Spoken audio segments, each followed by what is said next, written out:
Today, I want to let you in on a secret that has been the most impactful thing on helping build my business from scratch and helping keep my life organized along the way. It's not the latest AI tool, it's not some online course, it is a timeless principle that allows me to live in the moment, generate new ideas, and honestly have a sense of calm because I know that everything I need to do is written down. The thing that has had the most profound impact on my business and my life is a recurring to-do list. Yes, I'm dead serious. It's a to-do list concept that allows me to capture thoughts in the moment when I have them and ensure that nothing slips through the cracks. Today, I'm going to teach you the concept so that you too can live your best life. I know that's a pretty bold statement, right? But trust me, this concept is golden, so let's break it down. So our brains are really good at coming up with new ideas, but they're terrible at cataloging them. And the good news is that people have come before us and they've used their brains to build tools so that we don't need to remember the little things. Tiago Forte coined the term building a second brain. This concept that we're going to go over today is similar to that. I'd say what we're doing is a little bit simpler and more beginner friendly though. So to explain this, we're going to start conceptually and then we're going to get technical on how to actually set it up. Part one is going to be having a spot where as soon as an idea pops into our head, we're able to write it down. We'll call this inbox. This keeps us living in the moment and not having to remember 10 little thoughts we had while we were working out. Then part two is gonna be remembering to do things that we need to do on a recurring basis. For me, that's things like review social media content, follow up with leads, accounting, select HelloFresh meals, pay the electricity bill, review monthly marketing reports, stuff like that. We're gonna use our to-do list system to create that to-do list once and then set a recurring cadence for it. For example, every day I review social media content, but I only select HelloFresh meals every third Sunday.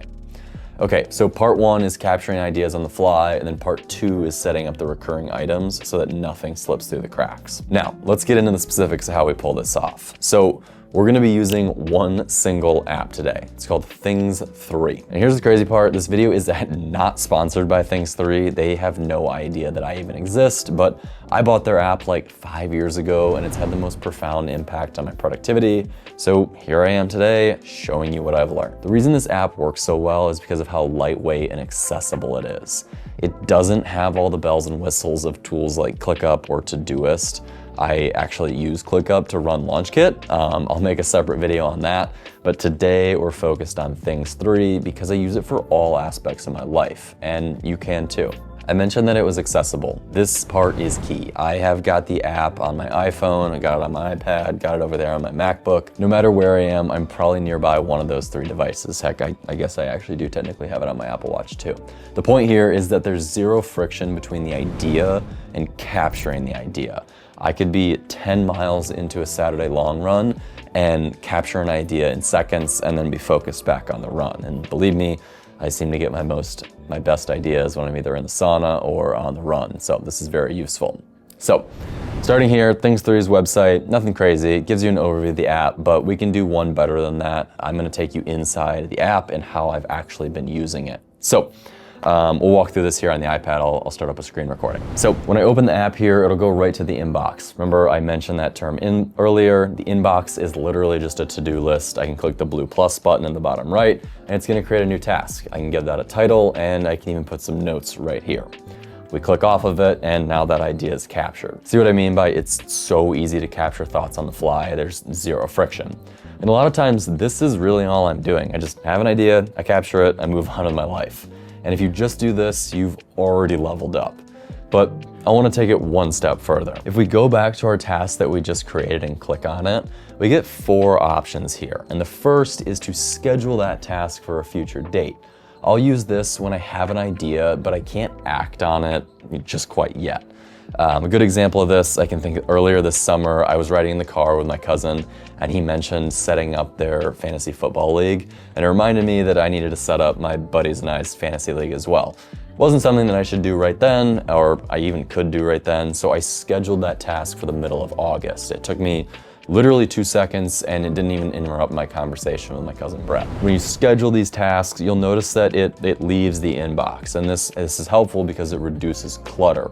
But where does it go? If you swipe over on the left, you'll see the menu bar, and I love how simple this is. If we click on upcoming, now you're gonna see a rolling calendar with future tasks. This is where one of my favorite sayings kicks in. It's okay, everything you need to do is written down.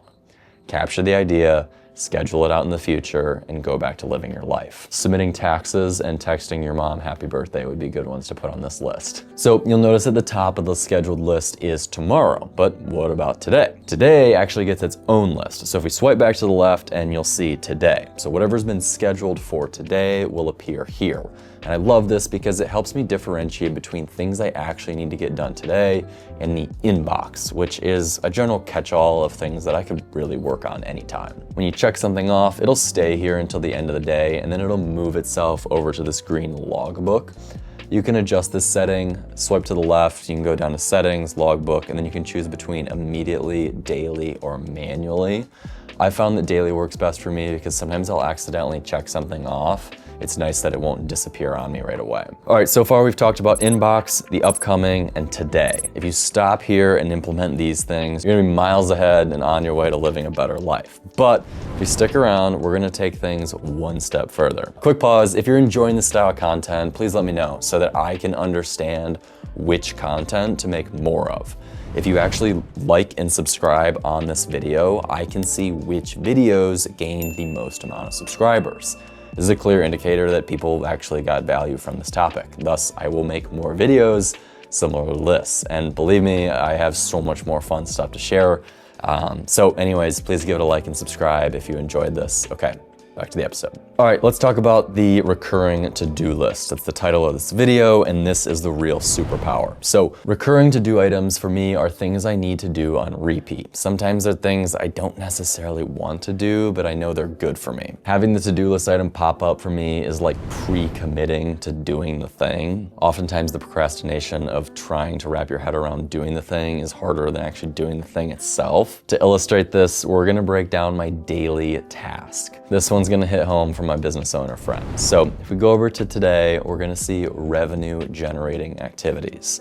We go ahead and click on it, and you're gonna see it's packed with all sorts of stuff. Revenue generating activities are things that I know I need to do in order to consistently keep my business's sales and marketing steady. And most days I genuinely enjoy doing these things, but believe me, I'm a human too. There's days where I really don't wanna follow up with cold leads. Motivation is gonna come and go, discipline is what's gonna actually move the needle. And having this to-do list pre-made for me is the discipline that I need to hold myself accountable to put in the reps. I believe that we don't rise to our greatest motivations, we fall to the level of our systems. So when your motivation is high, use that energy and build a system like this so that it has your back when your motivation's gone. Okay, no more TED Talk, back to reality here. So in the notes section here, I have scripts pasted in that I'll use in sales messages. Having these basically pre-typed out is super helpful for staying consistent. Every time this task pops up, these notes are here for me. So along with the notes, we also have these subtasks down here. To create subtasks, you can basically just go to a task that doesn't already have a subtask, and you can click that little icon with the 3 bullets and you'll get your first subtask. After that, you can just click return and you'll get more of them. So back to the revenue generating activities. These are the daily subtasks that I need to do. So I review social media content that the team is making. I will connect with business owners on LinkedIn. Metricool, that's our social media inboxes. So yes, I actually do read the DMs. If you guys ever have a question, send us a DM. The last 3, these ones are tough, I'll be honest. I need help getting through these. So having these written down is really helpful. I do indeed DM 10 business owners that I'm connected with on LinkedIn. This is where those scripts come in. I don't want to annoy people or be asking them to buy something always. So instead, I'm typically sending out a link to our latest freebie that I've made.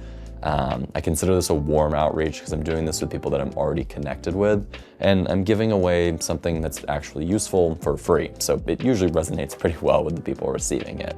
It doesn't come off as like a telemarketer. Okay, next up, re-engage 5 contacts. This is done via our CRM, Go High Level. I will look back at customers that previously used our marketing agency services but are not currently.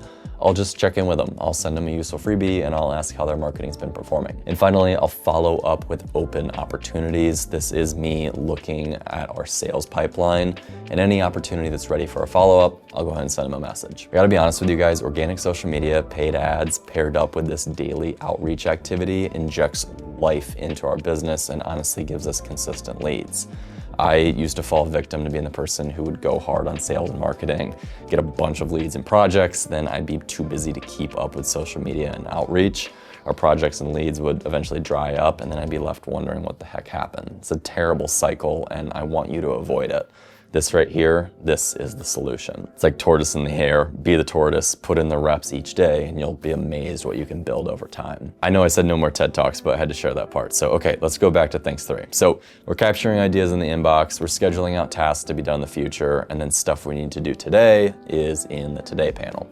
We were just talking about recurring to-do lists, so let's go back to that and see how we can set those up. So to make a task recurring, we just open it up, and then we'll click the 3 dots towards the bottom right, and then we'll select repeat.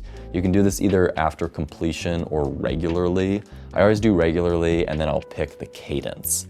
Once the recurring task is created, you can go over to the upcoming tab, and you'll see the tasks mapped out here. This is also how you can edit these recurring tasks. So say I've got revenue generating activities tomorrow, I can edit the template by modifying this task here. Changes I make in this one will be reflected again next time the task is made. And this is really helpful for adjusting what you have in the notes section and the subtasks. You'll see that things 3 has categories for anytime or someday. I personally don't really use these ever because when tasks go there, they're kind of like out of sight, out of mind, and I usually forget about them and, to be honest, don't do them. So when they're on the schedule, they get done. When they're in the inbox, well, at least they're in front of me. Sometimes I'll put things in the inbox, think about it for a few days, and then just delete it. So that's fine too. You can also build out these projects down here. I've only ever found myself using these 3. I keep a running list of supplies that I need for at the office and the house. And then I always have one for packing as well. The shopping lists are helpful because if I go to make cereal and realize that I'm out of milk, I'll just write down milk in the moment. And then when I have time to go to the store, the grocery list is already made. The standing packing list, anytime I pack for a trip, I just write out a list of items here. So that is about it. I love how simple this system is on the surface, but incredibly powerful it is beneath the hood. It lets me really feel like I'm living in the moment and also hold myself accountable to doing the things that I know deep down I need to do. I mentioned that I've got the app over on my MacBook, got it on my iPad here. It's literally the exact same software across systems and it syncs perfectly, which is amazing. On the iPhone, I've got this little widget added here on the lock screen. I can click this and it'll pull up a new task. And this is what I do when I'm running and I have an idea. So anyways, I think that about covers it. I was really excited to make this video today because this system has had such a profound impact on the way that I run my business. And the thought of somebody watching this video and implementing it into their own lives brings a smile to my face. So if you do have any questions, please drop them in the comment section. There's a good chance that someone else is wondering the same thing, so you can actually help them out by asking the question. I'll hop in, I'll get it answered, and then you will make somebody's day. I appreciate you being here. On that note, I'll see you in the next episode.